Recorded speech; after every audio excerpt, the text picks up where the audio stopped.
they're literally stupid. They don't know anything. They don't know how to use a machine, so they're over here looking like doing the machine. Okay, well, I'm telling you the way people like it. Okay. But if you don't want to listen to me, that's all good. You don't have to win. It's all good for me. I would love to listen to you. I just think that maybe we would go with the code. Will you tie my shoe? Please, I have chocolate on my hand. Oh my God. Thanks, friend. Oh, look. Ooh, doggy. You're not letting me talk. You're not letting me talk, so I can't help you, Elizabeth. I'm sorry that you're having a hard time. Honoring what the email. Checkers and Rallies started as two different companies, one in 1985 and the other in 1986, respectively. The menus were almost identical. Both restaurants had double drive-thrus and a walk-up window without a dining room inside. Checkers and Rallies merged in 1999, as they had great equity in both brands. I spent 13 years at Burger King. I did work on their international side. I was president of Latin America. I was recruited by Checkers and Rallies 5 years ago. His expectation was perfection. If he did not like something from his restaurant, it would be a problem. I love the business I'm in. It is incredibly competitive. I love to compete. I love to win. I hate to lose. The other competitors may chase us, but they'll never catch us because we're already on to the next thing. As Garcia gets ready to go undercover, his employees will be told that it is a contestant on a show called Second Chances, where he'd get a new chance to start a new career in the restaurant industry. So right now we're going to start by washing our hands. So how long have you been here doing this? I've been here for almost 1.5 years now. How long did it take you to get the hang of it? Garcia felt sad and worried as Todd had to train all by himself, and that too, this was a critical position. That is when something surprising happens. How late can you stay? I got an axe. Step aside, make your phone call, ask. The man yelling was the general manager, and he yells at Todd and tells him to stop talking and make more burgers. I kept hearing the general manager barking orders. Sir, I need you to drop what you're doing. I need you to take some trash out. And then I heard it. Garcia asked him why he would let the GM talk to him like that, but Todd says that he does it because he needs to help his mom. I'm going to talk to him. Give me his name. What's his name? His name is Stevens. Steven, is that your name, sir? Stevens, yes, sir. Can I talk to you for a second? Of course. I might have an opportunity to join Checkers and Rallies system. Okay. What excuse is there to talk to people without being respectful to them? Garcia asked Steven how he could be so disrespectful to his employees, and what he said will shock you. I would say that you couldn't handle the job. You do what you gotta do to get them to listen to you. You run them, they don't run you.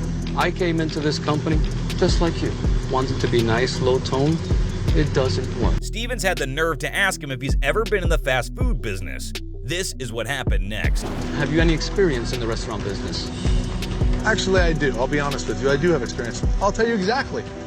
I have been in the restaurant business for over 20 years, and I've been in the fast food business for over 20 years.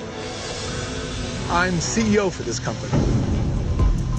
Garcia schools Steven, who now calls him Sir. Hilarious. He even tells him that the customers didn't get hot food. Right here, right now, we're going to shut the restaurant down. Right now, you're not doing the job to our standard. It's completely unacceptable. How long have you been in this restaurant?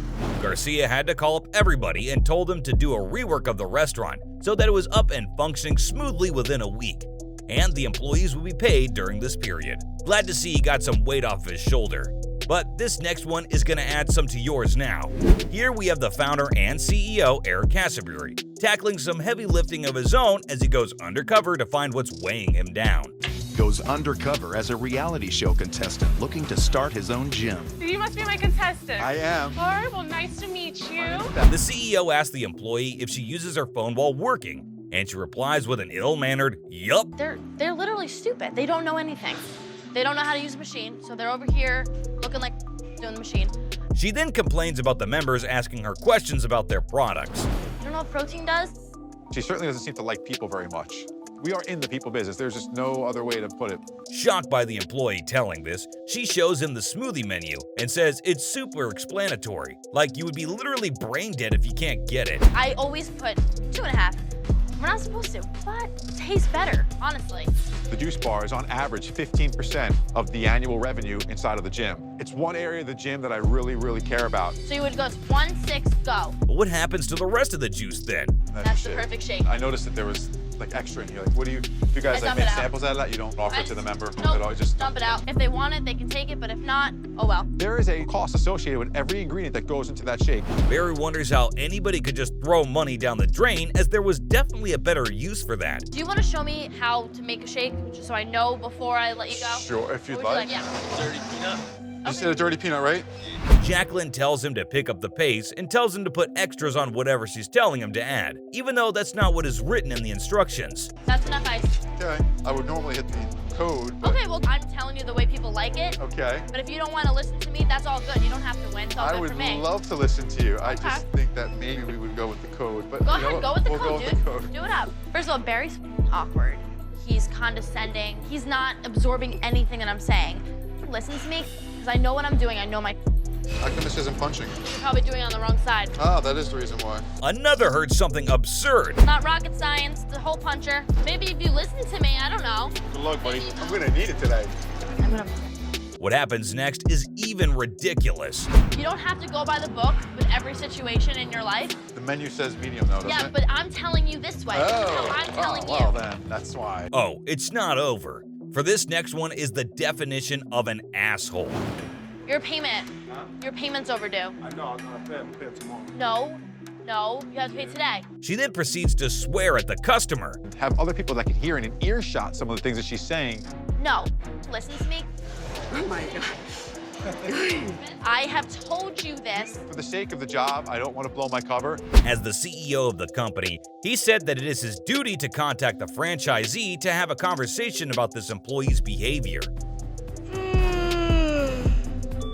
Later on, when the CEO called her in for a meeting, he called in the franchise owner as well and told him everything that happened. She was fired, and this is what she had to say about that. Sorry. God bid me, seriously. Like I can't even deal.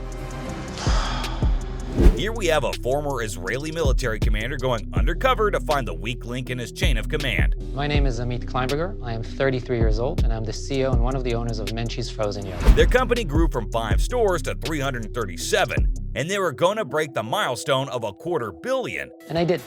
By the age of 22, I bought my first Mercedes. And by the time I turned 24, I bought my first house and got married. Amit says that number 2 is great, but being number 1 is better. But today I'm in Bonnie Lake, Washington, and I'll be shadowing another shift lead. This is a strong market for us with importance, and we've expanded quite rapidly. He then meets Drew, the shift leader. They greet each other and she tells him what she usually does. She then gives him his first task. Hi, I'm Alan. Hi. Pleasure meeting you. How are you? Good. How about you? Doing great. Ready to work? Absolutely. All right. Looks like she has just dumped all the work on him without explaining what to do. Throw that stuff in that. Cardboard. She's more expecting me to pick up clues and hints of what she's trying to communicate. Okay? Okay. And then does something extremely nonsensical. This is not how I envision training of a new team member in our organization. Will you tie my shoe? Please, I have chocolate on my hand. Oh my God. Thanks, friend. She then tells him to get the thingy to cut the mango, and then tells him to peel away. So is there any particular way to do it? Peel as quick as you can. Mm-hmm. And yeah, What she said next is not something an owner would want to hear. cut the mangoes. Just do what I'm telling you to do, Jeeves. Working here at Menchie's pretty much sucks. Yeah, it's not my favorite. She planned to marry a plastic surgeon and not do anything because pretty people don't have to do anything, according to her. Tanning. Tanning? Yep, I do both spray tanning and bed tanning. Tanorexic, that's what I call it. Tanorexic? Yep. I like to say melanoma or bust.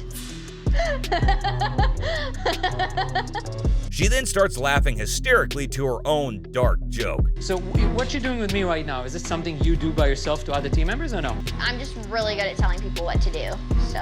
Okay. Amit is starting to understand Drew better the more time he spends with her. Right after she leaves him with his work, she goes on to doing this. He's like, oh, so you're good at bossing people around? I was like, yes. Yeah, I am. I'm a professional, actually. Get it right. With a team member like Drew, he did not know what her future would be in this company. This location in general, what we need to do to bring the level to where it should be. Screw this. I ain't got time for that. Here we have the president and CEO of Hooters, Kobe Brooks, going undercover in his own company. and is forced to take immediate action when a restaurant manager steps out of line. I will be stepping down as your CEO and as your president for the next week. I'm going to be going undercover within our system. He goes to South Arlington, Texas, and he's going to be the assistant GM and shadow the GM, Jimbo, to see what kind of coaching job he's doing. Dude, we got to get rocking and rolling. All right, So, okay. Got your shirt, okay? Get changed, and then we will hook up in 2 shakes of lamb steak.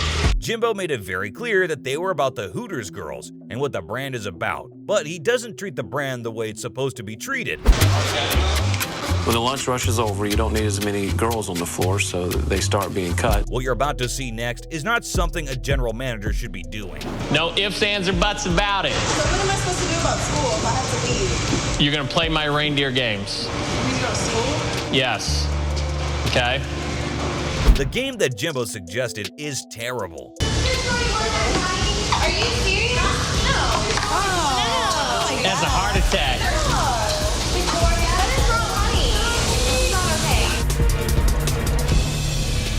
He goes to explain the rules of the game. Here's the rules of my game. The first girl that finishes her plate of beans will go home. You cannot use your hands, okay? So. He then looks at the girls and says horrible things. Oh, look. Ooh, doggy. And then something nasty happened. Brianna, how are they, baby? Oh, they look tasty. Who doesn't want to spend the rest of the afternoon with me? This is what Kobe had to say about it. Yeah! The things I saw today were inappropriate. They were wrong. I don't want any part of it. He also said this. It's hard for me on this one to bite my tongue. If I could break cover, I would sit down and have a very long, serious talk with Jimbo. This is what one of the Hooters employees had to say about what the general manager was making them do. Here we have the CEO of the billion-dollar e-commerce giant, Michael Rubin. It's time to go back to the escalations. I'm gonna sit you down here with Danielle and Gary. Rubin says that he needs all the help in the world, and this is what she said. Act like you've been here 10 years and you're good to go. I'll be more confident. Because they'll sense fear. Our job is to be the punching bag and take the abuse. Okay. You ready to do this? I am. All right, let's do it. Hit the auto in? Yep. Good. There you go for it. Rubin starts immediately, and this is what the task was. I have a customer on the line. She ordered a garment the day after Thanksgiving, and she paid $99.99 for it. It got canceled. According to Danielle, this was not the customer's fault, but then he finds something wrong. We can sell that to you for $99.99. The problem is just the way our systems work. We need to put it through at the price that's on the website today. No, I'm not waiting on a credit to be issued. The customer wasn't happy with that response, but Danielle was smiling as he was having a hard time. Understood, Elizabeth. I promise you I'm here to help you, and I want to help you, and your business is really important to us. So just waiting on a credit. You can do what you said. It's almost like Danielle wants to burst out laughing, but what she says next will shock you. Yes. We definitely see. Yes, I see the email. Yeah. I have to put her on. I absolutely see the email. Can you hold on 1 second, please? What's even more surprising is what she says next about the customer. At this point, she's not going to accept it after the fact credit. So you have to sound confident at this point and put her in her place. Yes, she's had a bad experience. But don't we want to make her happy? She then proceeds to show the rookie how it's done. You're not letting me talk. You're not letting me talk, so I can't help you, Elizabeth. I'm sorry that you're having a hard time. Honoring what the email. She then proves why people like her should not work in this service. No coupon code was ever sent to me. May I speak now? The whole point is, where is Ma'am. Rubin couldn't believe that Danielle just rudely called the customer by saying her name so informally. There wasn't a lot that Danielle was doing right. She had an attitude with customers. And then I said we would do an after-the-fact credit. Would you like me to repeat it? Rubin also said that she didn't want to make the customer happy, as this next video will just prove it to you. Please give me corporate number. Not a problem. Be happy to assist you. Okay, corporate's number is 1-800. It is infuriating for a boss to see his employee hang up on a customer. Here we have the chairman and CEO of Diamond Resorts International, Stephen J. Klubik, looking to expand his ever-growing worldwide empire. This time, he'll do everything from going undercover as a guest in one of his resorts. Absolutely filthy. He talks about how they have acquired numerous bankrupt companies and built his empire from that. We acquired Pacific Monarch Resorts because it gives us a tremendous West Coast presence now that we really didn't have. He then tells how terrible his costume was the first time. Just horrific. This time, I'm in charge of my hair and makeup. He then goes as a former construction worker who lost everything due to the recession. Non-smoking sign on the front door. Very tacky. The employees have done a terrible job of this place, as everything was just in terrible condition. Absolutely disgusting. Uh-oh. Absolutely filthy. There's a lot of issues in housekeeping and maintenance here. Shocking. He instantly calls the housekeeping after entering his hotel room to see how the employee would be in taking care of the situation. Hi, I'm RK. What can I do for you? The pots and pans are filthy.